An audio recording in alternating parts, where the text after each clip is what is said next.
दिखा दीजिए इस सरकार को, इस शिक्षा मंत्री को कि क्या पावर होता है, यूथ पावर। और बॉयज आप लोग भी दिखा दीजिए कि यूथ पावर क्या है, दिखाइएगा ना। और हम लोग सारा चीज करेंगे, हम अनशन पर भी बैठेंगे, मुख्यमंत्री आवास का भी घेराव करेंगे, बिहार बंद का भी ऐलान होगा।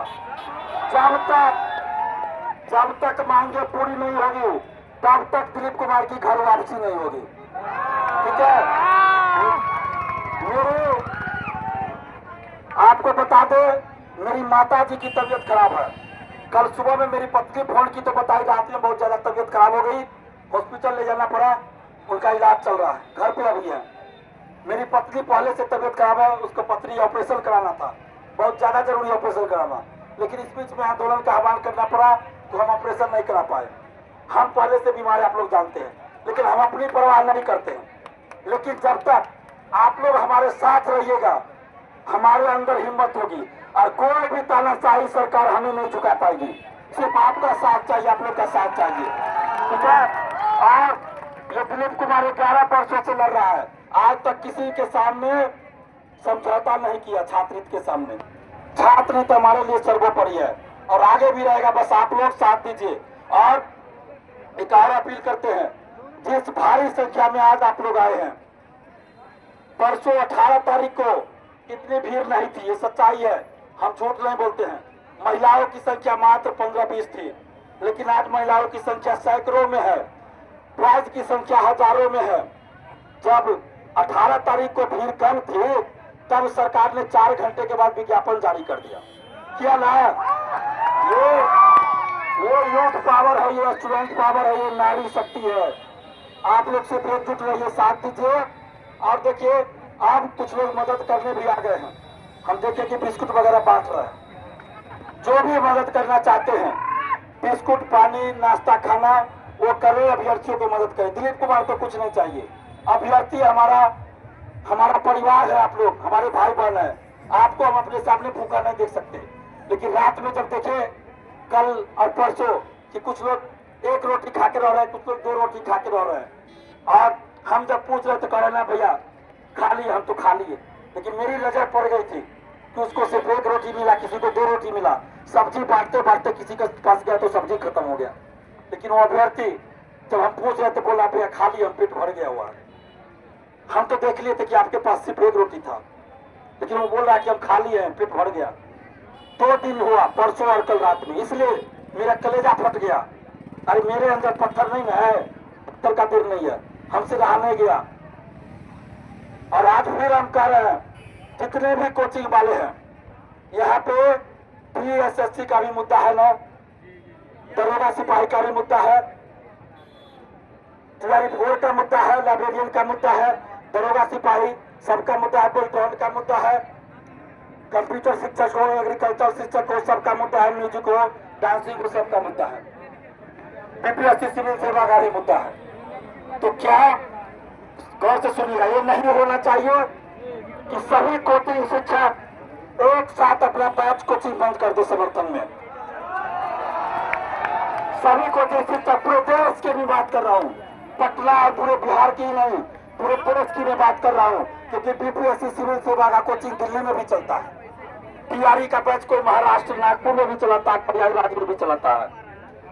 तो आज ये अग्नि परीक्षा है इन कोचिंग शिक्षकों की कि जब धरना स्थल गगनीबाग में धरना दिया जा, अनशन हो रहा है, तो अगर आप छात्र के हित में खड़े हैं तो आप पहले अपना कोचिंग बंद करने का ऐलान कीजिए कि जब तक धरना चलेगा, अनशन चलेगा, तब तक हमारा कोचिंग, सिर्फ ऑफिस खोल के रखिए, कोई दिक्कत नहीं है, कोई क्लास नहीं चलना चाहिए, offline online, offline online, offline online, offline online सभी कोचिंग बंद रखिए। कोई कोर्स नहीं बेचेगा जब तक धरना चल रहा है, कोई टेस्ट सीरीज नहीं चलाएंगे। अगर सच में छात्र के हितैषी है तो वो कोचिंग वाले करे, अनाउंसमेंट करे, इस मंच पे आके हम उनको बाइक देंगे, हम गले में माला पहनाएंगे, स्वागत करेंगे।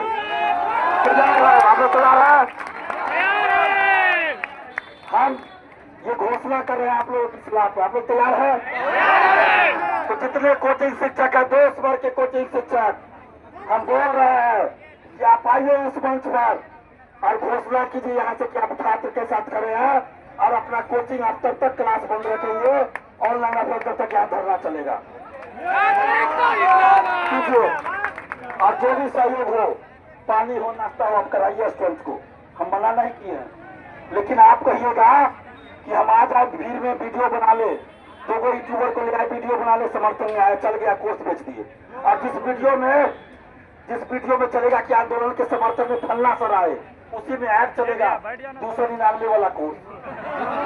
ये नहीं चलेगा, ये नहीं चलेगा, नहीं चलेगा। अभी अगली परीक्षा है कि कौन देश भर के शिक्षक है जो छात्रों के साथ खड़े हैं। हम किसी को पर्सनली न फोन करने जा रहे हैं, न किसी को मना कर रहे हैं। अब देखना है, वही सब विद्यार्थी को नहीं देता है आने और जो अभ्यर्थी है उनको भी ये करना चाहिए। जो अपने अपने जिनके पास आप पढ़ते हैं, आप भी बोलिए अपने टीचर को कि आप हमारे लिए है या कोर्स बेचवा टीचर है। कोर्स बेचवा टीचर है, ये साबित हो जाएगा। और शिक्षा मंत्री जी ये क्या कर रहे हैं? पहले बीपीएससी कोचिंग शिक्षकों से राय लेकर नॉर्मलाइजेशन लाना चाहती थी, पता है ना आप लोग को, 17वीं में। और जब हम विरोध किए, इसी गर्दनीबाग धरना स्थल से हमको घसीट कर ले जाया गया, घसीट कर ले जाया गया और उन पुलिस पदाधिकारियों के द्वारा घसीट कर ले जाया गया जो हमारे आंदोलन से ही जॉब में आया है। जेल गए हम, लेकिन नॉर्मलाइजेशन वापस हुआ, नॉर्मलाइजेशन वापस हुआ। और आज फिर कुछ कोचिंग वालों को, महाराष्ट्र को, नागपुर, प्रयागराज को, पटना को, दिल्ली, कहीं उन कोचिंग वालों के कहने पर पीटी मेंस किया जा रहा है। क्यों?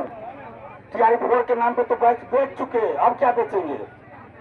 पीटी मेंस हो जाएगा तो बैच फिर बिकेगा, फिर बिकेगा। क्यों इतनी हड़बड़ी है मिथिलेश तिवारी जी? आपको पीटी मेंस करने की क्यों हड़बड़ी है भाई? आप टीआरई 5 से लीजिए ना, पीटी मेंस लीजिए टीआरई 5 से, हम लोग विरोध नहीं करेंगे। एईटीओ में पीटी मेंस का विरोध हमने किया क्या?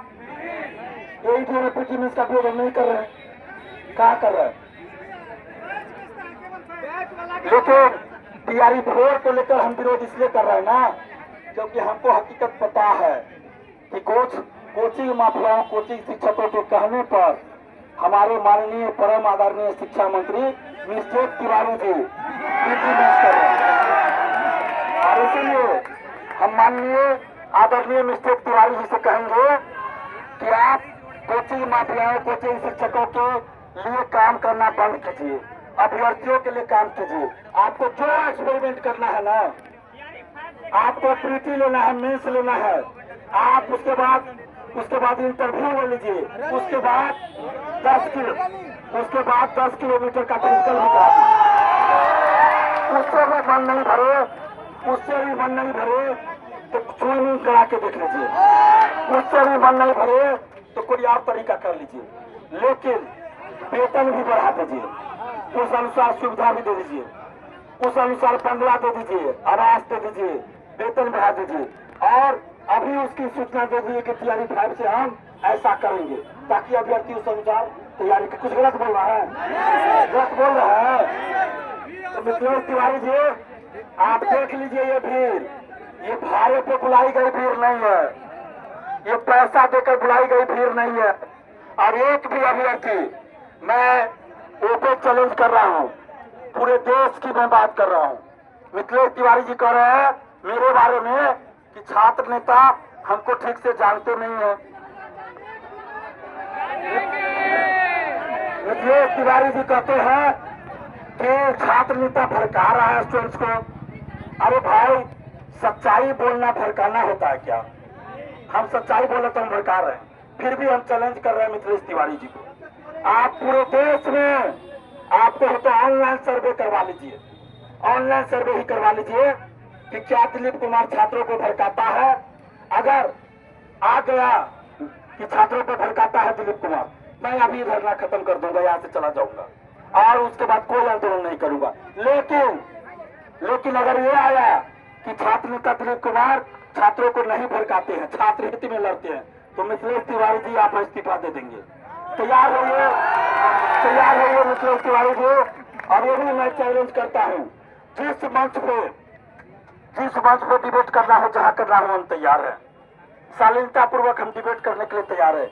हम तो माननीय मुख्यमंत्री सम्राट चौधरी जी को भी कई बार फोन किए, शिक्षा मंत्री जी मिथिलेश तिवारी जी को भी कई बार फोन किए, जब से जेल से निकले हम कई बार दोनों को फोन किए, विजय सिन्हा जी को भी फोन किए कि भाई इतने दिनों से चल रहा है मुद्दा, आप लोग सॉल्व कर दीजिए, हमको आंदोलन नहीं करना पड़े। लेकिन किसी ने हमसे मिलना नहीं चाहे, कोई नहीं मिले, क्योंकि उनके पास जवाब नहीं होगा, हमको बरगला नहीं पाएंगे। तो इसलिए आप शिक्षा मंत्री जी आप अपना इस्तीफा दे दीजिए, क्योंकि आप छात्रों को गुमराह कर रहे हैं।